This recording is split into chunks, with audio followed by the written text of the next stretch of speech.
Good afternoon, Reds. Welcome to the pre-match build-up. Manchester United take on Nottingham Forest today at the City Ground, and it's Sean Dyche's first home game in the Premier League. Going to expect a very tough test. Ruben Amorim has named an unchanged starting 11 for the first time in 37 matches, and you will see that starting 11 on your screen. Le Mans starts in net. We've got Yoro, Dyche and Shaw as your back three. Ahmad, Casemiro, Bruno Fernandes, and Diego Dalot at left wing back. No Dorgu again. And then Mbumo, Sesko, and Cunha make up the front three, which is a very exciting combination with Bayande, Dorgu, Heaven, Maguire, Majrari, Ugarte, Mainu, Mount, and Xerxes on the bench for us today. So quite a bit of depth in terms of... Yeah, just give us your initial reaction, Dan. Happy with that team? Any concerns? Yeah, I'm happy with the team, but only bar Dalot, because we don't know the logic behind him playing on the left back when you have Dorgu. But apart from that, I think everybody has stood up, and we have seen they are really playing well in this formation. So everybody is has gone a step ahead in this formation. So it's really good to see. But only thing is with the Dalot thing, I'm not sure what manager sees, which we are not unable to see it. Yeah, bizarre one, isn't it? I'd love someone, a journalist, to ask him that question in the press conference. Like, why? Is it something tactical? Is it something we're missing? It's a bizarre one for me. Maybe he's looking at getting crosses into the box, Dalot cutting in, kind of back post. I don't know what it is. Sure, if anyone can explain to us in the comments, then please do. But as always, we start with the goalkeeper and then we go forward. Le Mans, what have you made of him since he's come in? Because I feel like it's been a while since I spoke to you. The forward, you mean the forward of Mbumo, Sesko, and Cunha? No. Le Mans, the goalkeeper. Yeah. Okay. Oh, yeah. I mean, we can see what difference he has brought in the team, and I mean how much nervous we were when we were seeing Onana and Bayande on the goal, and every time when the cross comes in. By itself, we can see that in these games when Lemons have started and the confidence he comes out of that his area and grabs the ball, then that in itself gives us so much confidence, because we are not used to that kind of clear catching of the ball. So I mean that in itself, and also the saves that he makes, and that the leadership quality that he brings in the team from the back, and I mean he's a big lad. So I mean it has given us, I mean, slowly, if you see that when we got him for somewhere around 20 million, but now we can see that what the importance that he's given, he's coming somewhere close to 40 million, 50 million. So I mean that hope that keeps growing on, and I'm really happy to see after a long time a proper non-nervous goalkeeper in our goal. Yeah, you could tell how low the bar was, in it, when he literally caught the ball and like the fans cheered for him like he'd just scored a last-minute winner. Absolute madness. The back three in front of him, though, it feels like they're a little bit more stable, doesn't it? Because they've got a calm goalkeeper behind him. Do you think that's arguably our best choice back three with Yoro, Dyche and Shaw? I mean, Yoro, Dyche, I'm really fine with that, but maybe with Shaw, I'm still not that much, convinced. I mean, when you have the other options in the likes of Lisandro Martinez, so when I compare Martinez and Shaw, I can see a more stability when we get Martinez on the pitch. But for now, I think we can see that Shaw is also it has been a great signing for us. I mean, in terms of his availability, so that in itself he has. I mean, we were also talking about this even the few seasons back, like when we were talking about him as a left back, we were saying that if we play a back three, he is really good in that role.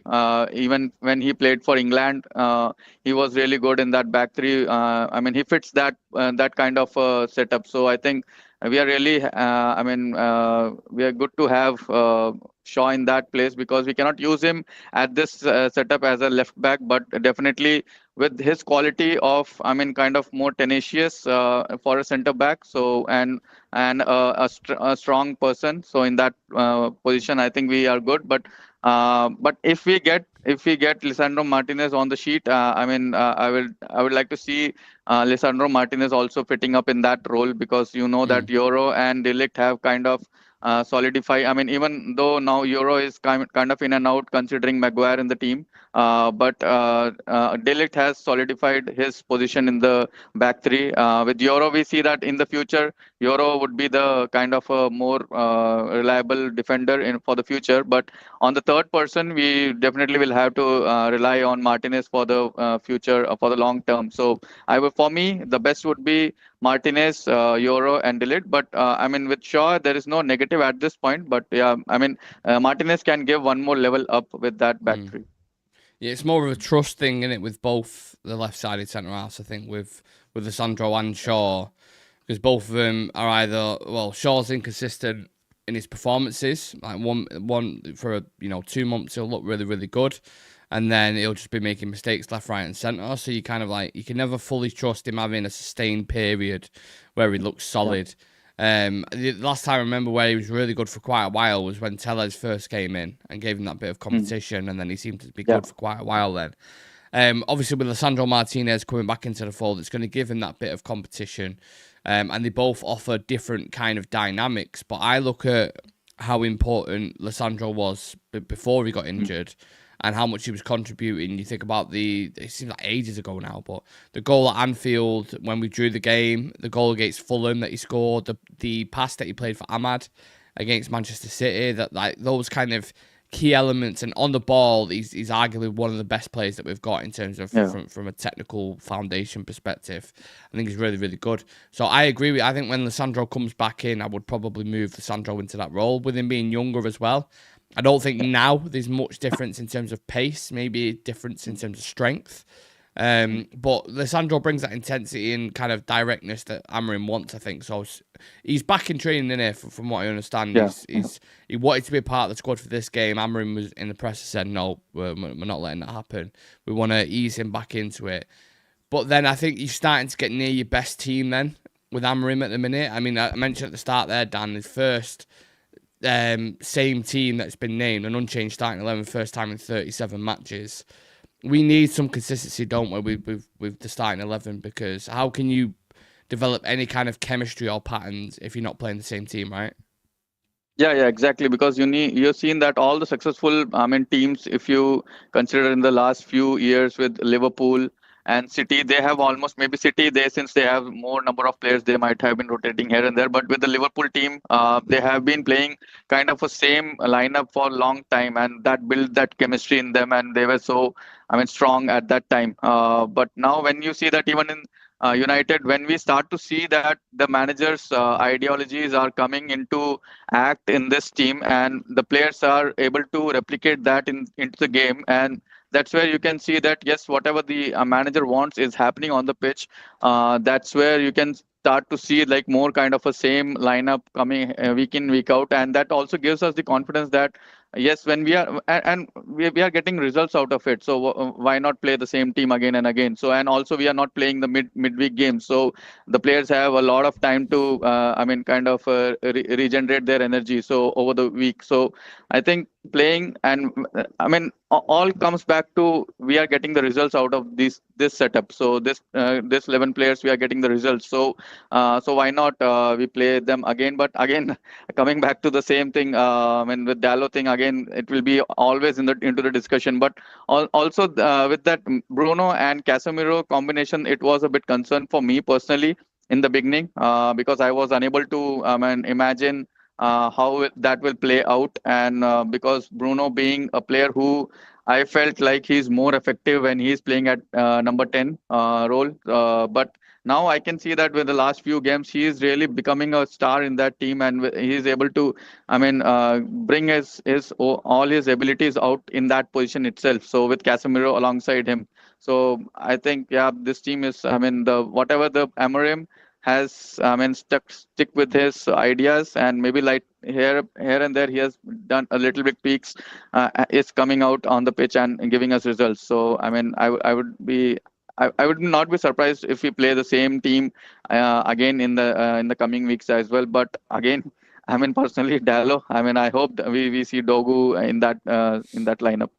Yeah, the wing backs are a weird position, isn't it? Because they're the hybrid between the defence and then the midfield. Are the wing backs doing enough for you in this system? Because it seems to be a heavy reliance on him, or a heavy emphasis on him when people talk about this, the way we play and the style. Are we getting enough out of him in terms of contributions? Because whenever I think about a back five, especially in the Premier League, I think about Chelsea, for example, when they had Alonso and they had Victor Moses, and they was contributing quite a lot. Or I think about Ben Chilwell and Reece James as well under Thomas Tuchel. You think about the numbers they was putting up. I'm sure there was a stat a few years ago that Chilwell and Reece James had more goals and assists than Neymar and Messi did for PSG at the time. I remember a stat coming out. So there's obviously they're the ones who are finding space. Do we need more from him? I think on the right hand side we are doing really great with Ahmed. I mean, he is contributing in the attack wise also. And whenever we are, I mean, on the when we are facing counter attacks, then you can see that Ahmed is sprinting back, and that, I mean, that in itself gives us extra edge by playing Ahmed, because you know that attacking wise he is really good. I mean, kind of. I mean, you have seen that his abilities, there is no question about it. And also considering his defensive abilities, and I mean, putting his efforts while and helping the team while defending is also, I mean, appreciable for him. But on the left hand side, I mean, Dallo, I can see maybe because of the stamina, he's being playing there because of his availability. He's being chosen above all. But when I compare the left and the right side, I can see right hand side is more kind of a more, I mean, giving more out of what is expected of that role. But rather on the left side, I can still see that we still need improvement on that area. And I mean, again, we can see that every time most of the attacks are from the right hand side with Ahmad and Mbomo linking up really well. So I mean, kind of more than 60% of our attacks are coming from the right hand side. So if we can put someone on the left hand side who can also generate the same, then again, it will help us to at least when you never know that when the player will be unavailable. So any one of Mbomo and Ahmad is not available, then again it's going to create a some. I mean, we will not be able to perform at the same level as when they both are there on the pitch. So we definitely need to shift that burden on this left hand side also, and some players we need to I mean, find out on the left hand side to take the I mean, this approach what we are doing from the right hand side. But at this point I don't see that happening with Dallo. Maybe Cunha, you can see that Cunha also is coming kind of a deeper role. Whenever in the last game he was coming really deep somewhere near the Bruno Fernandes, they were both switching their positions. It was working out. But then again, when it comes to the attack, that confidence is not there on the left hand side what we have on the right hand side. So that's, I think, had to be an improvement point in the future when we are going to play. I mean, maybe not this, maybe next season when we might be competing for the Champions League, we need more solidity from both end sides. At this point, I think we are more dependent on the right hand side than the left hand side. Yeah, it does feel more defensive the left hand side, doesn't it? Especially when someone like Mason Mount plays as well. It seems like such an easy change that has been made, but that has made us so like solid in the middle of the park. Like we're defending now more with like a 5-4-1. We've got Mbomo and Cunha dropping a little bit deeper to connect kind of the midfield, and they're a lot closer to the striker as well. And that just seems like it's more of a solid platform, and it makes me scratch my head because I'm like, why didn't you do this like months ago? Like you've obviously not changed your formation, you've not changed your system like you said you would, but you've certainly tweaked it and you've certainly adapted it in a certain way because the performances are just fucking miles better. And maybe that was the case of the new signings settling in. I mean, you couldn't have asked for more, really, from someone like Brian Mbomo, can you, Dan? Yeah. I mean, you can see that now. I mean, whenever he's on the pitch, it gives us the confidence. And whenever he gets the ball, and you know that there's something going to happen, the chances are going to be created. And you can see that whenever Mbomo gets the ball, every player is running for free space and to receive the ball. And I mean, I really have to. I mean, really need to appreciate the combination and the connection that is being developed between Mbomo and Ahmad. So that's really great to see improving, and it kinds of becoming more dangerous for the opponents. I mean, they will be. I mean, that has becoming a talking point for the opponent to make or plan against these both players, because that has never been. I mean, have been hardly. I mean, you can see that even the opponent manager have been saying like, I mean, we don't have to prepare much when we are playing against Manchester United. But now you can see that these both players or the other players might be becoming a talking point of their tactical decisions. So that's where you can see that Mbomo, that quality is there. I mean, always he was the top player of Brentford, and now he's becoming kind of one of the top player for Manchester United as well. So I mean, that whenever he has the ball, there is something going to happen. Whether it's going to be, taking the ball towards the corner area, or when he cuts in and there's an opening for a shot, he takes the shot. So I mean, the chances are getting, increased day by day whenever we see that Mbome is on the ball. So I mean, that's really good to have a player especially on the right hand side. We have been craving for a player to be, I mean, more dependable from the right hand side. So it's been long. We had a player like this, and now we have a player who can be, who can be more dependable in any game, whether it be playing against a big team or a smaller team. Agreed. We've got quite a few people joining us in the chat. Priya Rhea says, do you think Sesko can score because Milenkovic is the same height as him? Let me tell you something about that. Those centre-backs, there's going to be a battle between them and Sesko. Whether it's, I don't know who's starting for Forest, but I'm guessing it's going to be Milenkovic and Murillo. And if it is, that's going to be a very interesting battle because it will sit deep as well. Feeling confident going 2-0. That's Tim99's going early. Andy Williams saying must win, nothing else. Unchanged starting 11, United must score first. Games like this are so different. Today's about seeing if they're capable of breaking a low block. I'm going to get onto that next. That was going to be kind of my next topic of discussion. No wonder Casemiro's been good last few with the 10s dropping and helping. United defend from the front three like they should do regardless of the formation. Yeah, we needed more time for new players to bed in. Yeah, that's something that always sticks in my head. I remember there was a period when Jose Mourinho was a pundit for a bit and he'd be talking about like the United games and stuff. And one of the key things that he mentioned was you can be whatever style you want, you can have a certain philosophy, but in his mind, one thing you absolutely have to do is be compact and defend as a team. And at times, particularly under Eric Ten Hag, you look at how stretched it was. The back line had been near the goalkeeper. Casemiro would be basically on his own. And then the attackers would be right. I think about Ole Gunnar Solskjaer. The defence would be sat so deep because we'd be playing counter-attacking football. They'd have the two in front of him, and Fred and McTominay sat in front of him. And then Bruno, Rashford and Greenwood, whoever it was so far away, there'd be a disconnect. You have to be compact as a team, whether you're in possession and out of possession. I think they're starting to find that balance just a little bit now, which is nice to see. But I think it's going to be... Someone mentioned before that I think it was Andy talking about this Forest game. It's a different challenge in it, Dan, because... Against Brighton, Brighton will open up. They'll play a bit of a high line. Against Liverpool, it's at Anfield. They needed a result, so they was kind of attacking us. Sunderland a little bit different, but we was at Old Trafford. Now we're going to a ground where this is a team who has won 1 in the last 10. It's at the City ground. It's Sean Dyche's first home game. They're going to expect a bit of reaction, right?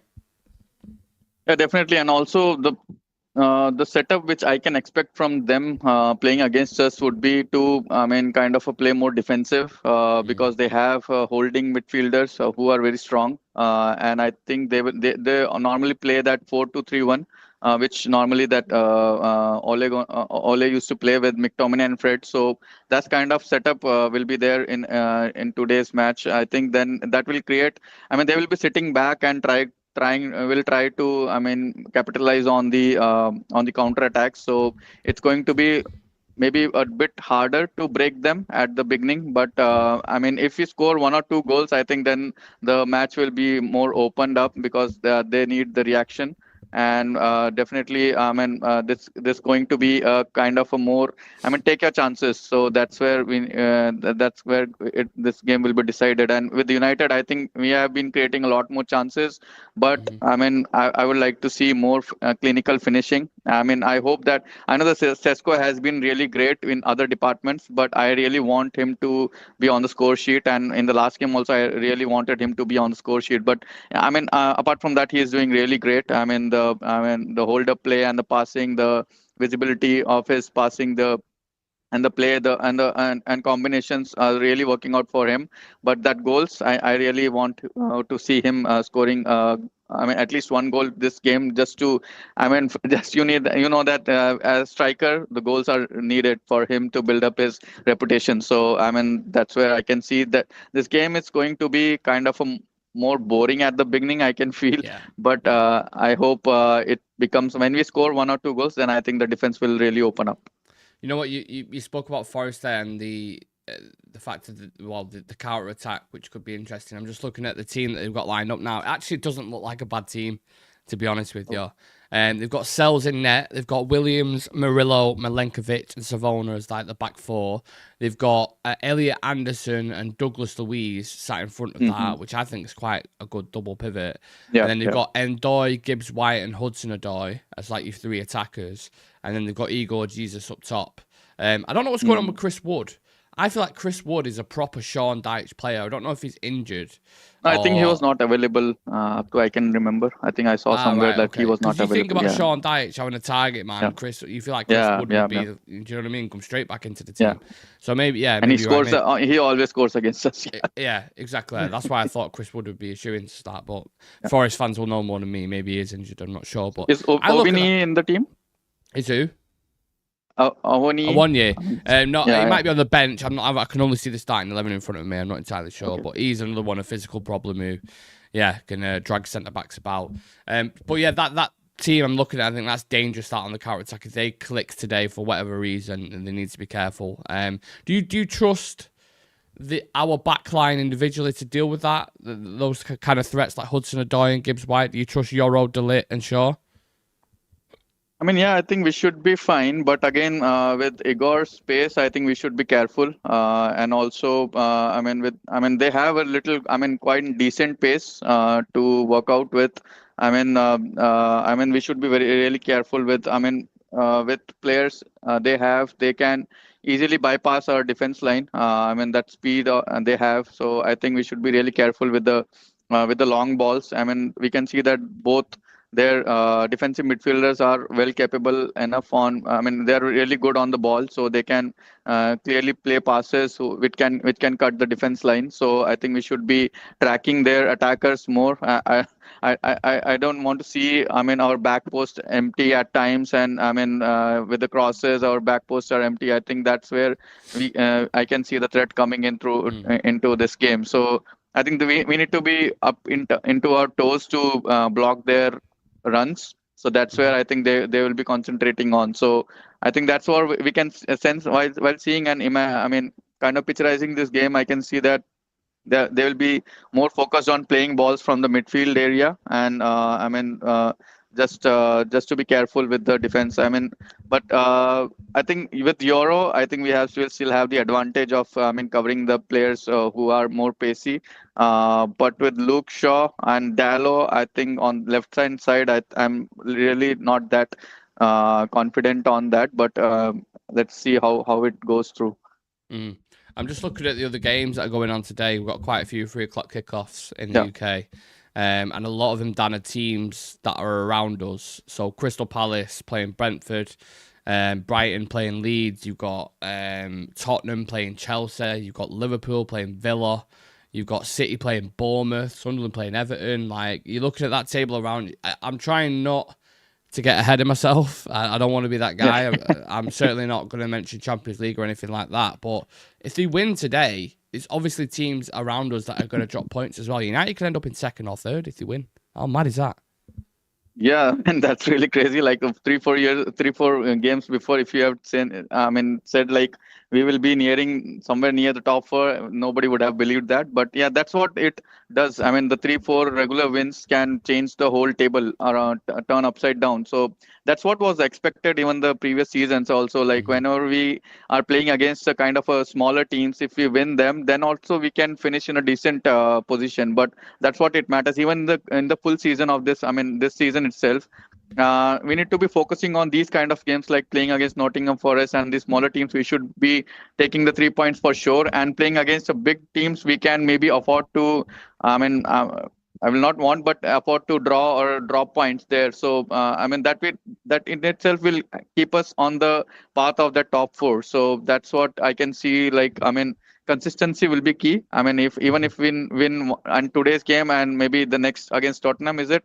Then I think definitely we could be somewhere around top 2, top 3. I'm just dreaming. Crazy. Yeah, it is mad. What do you think we'll struggle with today, personally, like in the game? Do you think like creating chances? Do you think maybe getting him in behind the back line, scoring goals? Anything of concern? Yeah, I mean, I can see that their defense is really solid, and also combining with their and the midfield and mid pivot of two players who are really strong. I mean, the physically they are strong, and also they are, I mean, high stamina, so which can make us which can make it difficult for us to create chances also to finish. So that's where I would like to see us finishing the chances really on in the beginning of the game itself. And let's not it should not be a game where we create 10-15 chances and we do not score, we are unable to score a goal. So I think we should be taking our chances. That should be a key, because with the formation they have, with the players they have in the back four and the mid two, it's going to be a difficult task for us to create chances. But I think we have enough firepower in our bucket to create chances, with all the players having coming out of 3 wins, and with high confidence we should be able to create chances and bury this game in the very first half itself. I was just about to say an early goal is going to be important in it. Just keeping those fans quiet as well. Because if you let that City ground, like the atmosphere tick up and they start winning tackles and they start getting through on goal. I mean, they've not got Elanga at the minute, but I remember the goal we conceded last season from they took a set piece. Elanga just sprung on the counter attack and went and scored. I can see a similar thing happening. Touch wood, it doesn't, but I can see something happening if they're not on it. So that's something that they'll need to deal with. Counter attacks, set pieces. I'm not entirely sure the greatest set pieces. I know I watched the game for analysis just when we did the preview yesterday. Of the Bournemouth game, I think it was, to play where they lost 2-0 and they actually conceded from a set piece. It was just basically a corner that the keeper didn't deal with, and the keeper, who was arguably the best goalkeeper last season, or up there in the conversation, has been dreadful this season. It's been really, really bad. So that's why I'm saying an early goal can knock the confidence. I think if United score early, say in the first 5-10 minutes, I think we can win 3-4-0. That's what I mean. If we score a goal, they would definitely open up and try and will give us more space to play around. And that's what it takes for us to win today. I mean, I also want to see that.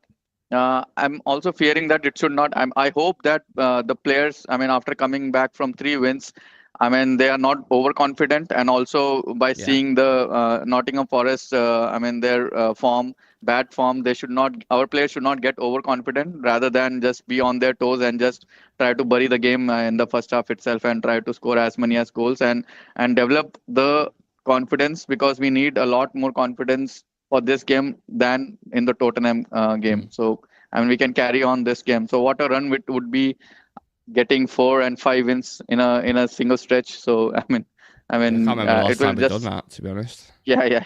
I can't even remember the last time we won the 3 games continuous. I think it was long back. It feels like it, doesn't it? What have you made of Forest at the start of the season? Because 1 win in the last 10. And the only win that they got in the Premier League was against Brentford, and that was on the opening day of the season. I'm pretty sure Nuno was still in charge. They've had Ange come in and move, and then Sean Dyche come in and revert to type. What have you made of the whole kind of story arc there? The last season they played really well. They were like kind of very top perform. Kind of an underdogs, because nobody expected them to perform that well in that season. But it has become like that kind of a Leicester kind of a team. They just won the league, and then some, and the next seasons they just dropped down. So something kind of that. But I think with Ilanga going, I think it has hit them a little bit, because they are unable to score goals. Ilanga was really crucial for them in the last season.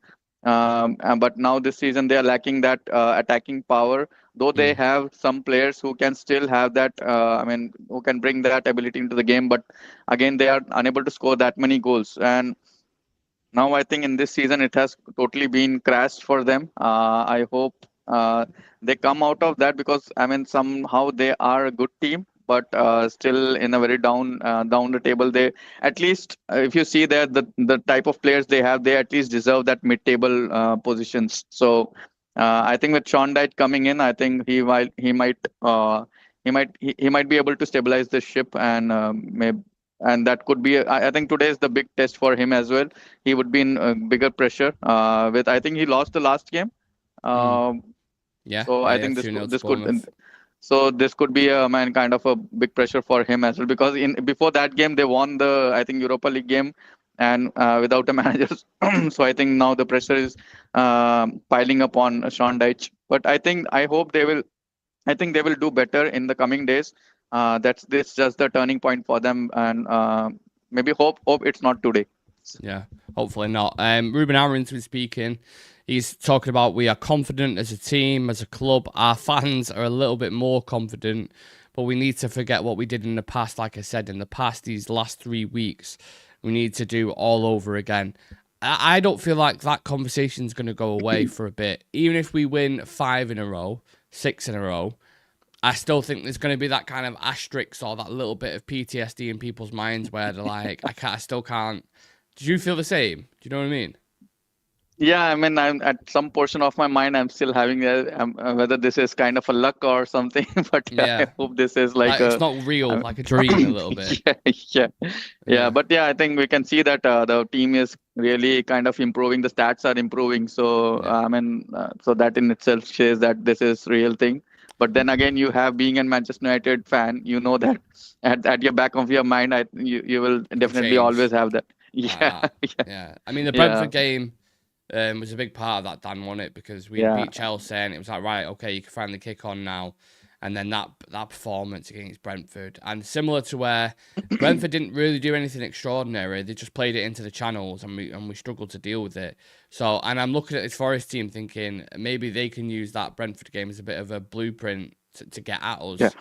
I'm not entirely sure, but there's a trust. It's just, yeah, I don't know. I just can't. I don't know if it's like We a have been fan through. thing. Like if I'm watching another club and they're doing well, I can see, oh no, you'd be fine. Like I can see the form that you're in, and I can look at it from like an analytical perspective. With United, I get so wrapped up and emotional. I can't trust myself in saying right. You know what I mean? It's a bit. Yeah. Yeah, we have been like with ups and downs, like whenever I mean, we have been through this lot of times when we see that, okay, yeah, this is the day, like we are performing well. Now the days will be good. And suddenly we see the totally opposite performance by the team. And I think it will take some kind of a good performance this whole season that Yeah. will may change our mind and give that confidence of, I mean, in 2008 and 2007, what we had like going against the teams like the smaller teams, we were sure that we are going to win this game, but it's the only matter of how many goals. But now I think we need to build up that. In order to build up that confidence, I think it will take a season of good performance to bring the fans into that level of confidence. Yeah, it's like a girlfriend who's cheated on you, innit? She's like, I promise you I won't do it again. And you're like, all right, okay. You've said this 4 times now and it's happened, but I suppose I'll trust you then. Do you know what I mean? It's difficult. But right now, it's all positivity. It's all full of confidence. The manager seems confident. The players seem confident. What is, in your mind, before we get into kind of the bet slips, whatever you want to call it, what in your mind has been the biggest factor as to why we're doing so well at the minute?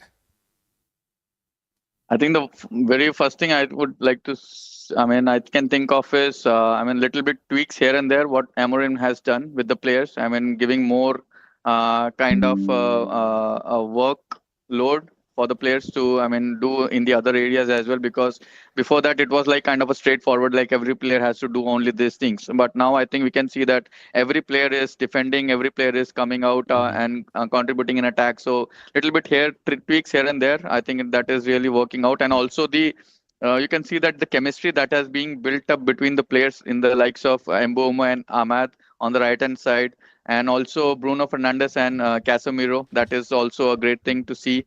And also the special thing we can see that, I mean, uh, the front three is actually getting us results and getting us goals. So with Cunha and Mbeumo on the score sheet, and also I mean Sesko, but also he's contributing here and there with the assist. So I think all the areas have leveled up altogether. So that has, I think, created this. I mean, has been the reason for the last 3 wins. So I think if it continues, then we can go on a long run of wins.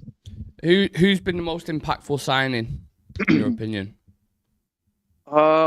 Lemons. Yeah, you know what? It's true though. I mean, Mbumo's obviously had like a massive say in the attack, and he'd won. On It's field, kind of I the mean obvious one. Mboma, but yeah. But honestly, you look at Le Mans and his calmness and the impact in that back line. It can't be overstated, can it? Yeah. I mean, the first thing in the team we want would be to not concede goal or not to make error. So that would be the first goal. I mean, checkbox. So I think Lemons ticks that. So I think that's what making me to lean towards Lemons. But yeah, I mean, nothing to take away from Mbomo. He has been great, and he has been giving us what we need on the pitch, and the goals and all are coming. So I mean, with Mbomo, it was kind of expected with the Premier League experience. So it was expected that he is going to. Same with Cunha. Yeah, same with Cunha and also Sesko. It's there. The confidence is there. I mean, the expectation is there. But with Lemons, I think with the very low, expectations of Bayern, it was just do better than Bayern and Onana. So just don't do any. Don't just fall don't for any be error. shit.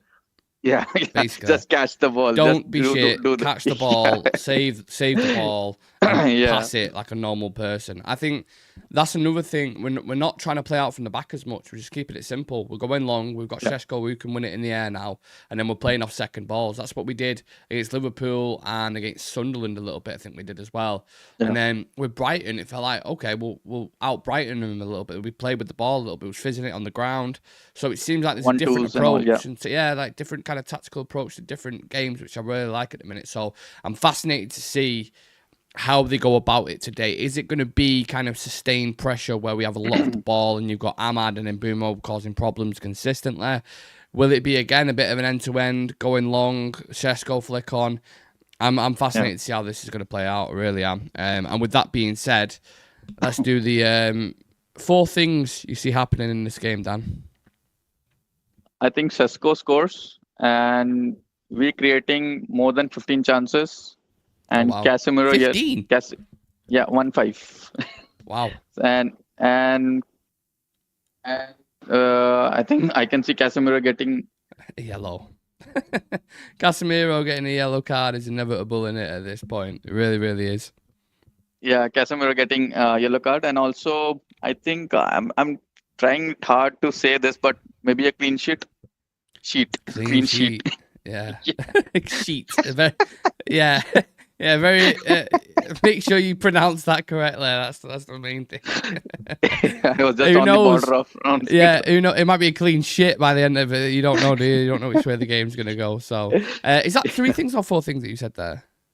4. Sesko and the chances and Casemiro and clean sheet. The clean sheet. Yeah, right. Okay. I will go with. Oh, I really don't know. I think this might be like a 1-0 kind of game. You know. Like, you know what I mean? Like a bit of a drag for the first half, and then like, I think Bruno Fernandes penalty. I think I'm trying to think who's individual battles, who's coming up against who. I think Shaw might get a yellow card up against Ndoye. I'll go Brian Mbumo shot on target, and I'll go. Is that 3 things? Yeah. Bruno penalty, Shaw yellow card, and Mbumo shot on target. You know what? I'll have a clean sheet as well. Let's go. Why not? Why not? Clean sheets all around. What are we saying, people in the chat? How are we feeling? That Forest team is good for the counter as well. Not going to be a walk in the park. Definitely not. And we don't keep clean sheets. A walk in the Forest, Lucho. Very nice about that. Nice one. Cunha that's going to be the title of the post match. By the way, me and Sam are going to be live after the game. If we smash Forest today, a walk in the Forest is absolutely the title. I can guarantee you that. Cunha's last game at Forest, that goal, Jesus, I can't remember it. To be honest, I know he scored some bangers last season. I remember the one against Fulham, or the 2 against Fulham that he scored, but the one against Forest, I can't remember. Can you, Dan? No. Oh, I can't remember it. Mbumo has to be the most impactful signing. We're watching Garnacho in the 10. Yeah, he is, but the goalkeeper, you can't stress, honestly, mate. Like, you cannot stress how calming he has been, and even the impact that has on the defence as well. If we're sat here, like, shaking, shitting dogs, watching Bayandero and Anna in there, imagine what the defence is feeling like when, when they're actually in the team, and like, I don't want to pass back to him because he's fucking butter on his fingers, you know what I mean? So, yeah, look, enjoy the game, people. As always, with the pre-match coverage, 45 minutes just discussing the game and how we see it playing out and going through the starting 11. We'll have a bit more of a detailed analysis when the game finishes. Me and Sam will be live straight after the game, reacting to our 4th win in a row, hopefully. Let's see what happens with that. But yeah, expecting a tough test. Score prediction, Dan? Yeah, I would go with 2-0. Since I 1-0, said 2-0. Something for like a clean sheet. So I'll go with 2-0. 2-0, clean shit. Fingers crossed. Right. Thank you very much, everyone, for tuning in. If you could be so kind to leave a like on the video for us and subscribe to the channel, that'd be absolutely incredible. And we'll see you guys after.